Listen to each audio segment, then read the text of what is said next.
મીરા પારે આ ગટરનો પ્રશ્ન છે। આટલું પાણી નથી। આ વિડિયો રેકોર્ડિંગ ઉતારો ગટરનો।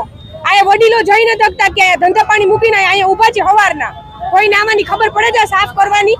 કેટલી કમ્પ્લેન કરવાની? રાઇટિંગમાં કરી છે, જઈને આવ્યા અહીંયા કેટલી વાર? રોજ જાય છે, રોજ કહેવાનું આ થતું નથી। આ કાર્યક્રમ એ છે કે આ જ્યાં સુધી મહાનગરપાલિકા વાળા જ્યાં સુધી આવશે ને ત્યાં સુધી આ ટ્રાફિક જામ રહેવાના। ઊભા છો અમે છોકરા સ્કૂલ એરિયા હાચવશે ટીચર ઊભા છો અમે હા સુધી જ્યાં સુધી આવે ને ત્યાં સુધી ઊભા છીએ અમે હા સુધી ઊભા જોઈ શકો છો કેટલી ઊભા છીએ સાંજ હાલી જ નથી આમાં હાલાય કેવી રીતે ભઈલા કઈક અમારે હાલે એવું તો હોવું જોઈએ ને અમે કે અમારે મોટરસાઇકલ થોડાક અમને આવડે મોટરસાઇકલ વાળા અંદરથી નીકળી જાય અમારે મંદિર જવા વાળાને કેટલી તકલીફ મંદિર ન જઈ એકતા બારા નથી નીકળતા ઘર બારા નીકળી તો તરત લપકી જાય એવું આમું કરી જાય પાણી કાઢી જાય અમારે બીજું કઈ જોતું નથી સાફ કરી જાય તો બસ અમારે બીજું શું આ ગટર અમારે 6 મહિનાથી ઉભરાઈ છે અનુપમ અમે 10 થી 15 વખત ફરિયાદ રોજ અમે અત્યારે તો નગરપાલિકાએ જઈએ છીએ પણ ખાલી એમ જ કહે છે કે અમે કરી જશું પણ કોઈ આવતું નથી કરવા।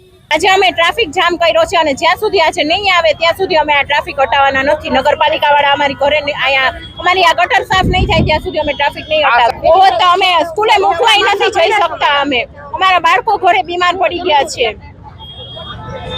કેતન ઉનડગઢ રહેવાનું આપણે અનુપમકા રાજા મહોત્સવ જ્યાં ગણેશ ઉત્સવ થાય છે 6 દિવસથી ગણેશ ઉત્સવ થયો છે। કોઈ પબ્લિક દર્શન કરવા માટે નથી આવી શકતી, કોઈ પબ્લિકને આવવું છે પણ લાચાર છે આવી નથી શકતી। અવારનવાર અમે રજૂઆત કરી, કમ્પ્લેન કરાવેલી, અહીંના કાઉન્સિલર હોય એને કીધેલું પણ કોઈ એટલે કોઈ આટલા દિવસથી કોઈ કામ અમારું થયું નથી।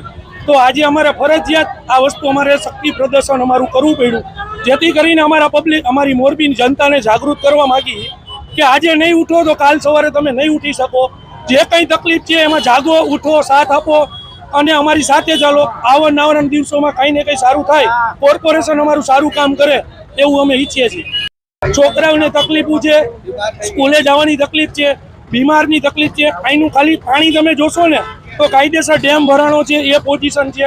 કાલે આખી રાત અમે અહીંયા ઊભા હતા, કોઈ ડિસિઝન લઈ ન શક્યા, કોઈ નગરપાલિકા વાળા આવ્યા નહીં, કોઈ અમને સપોર્ટ નથી। અત્યારે ફરજિયાત અમારે આ વસ્તુ કરેલ પડેલ છે તો અમે એટલી આશા રાખીએ કોર્પોરેશન પાસે અને ખાસ કાનાભાઈ પાસેથી કે કાનાભાઈ જલ્દી જલ્દ મોરબીની જનતાને આમાંથી મુક્ત કરો, આ પાણીમાંથી અમને મુક્ત કરો।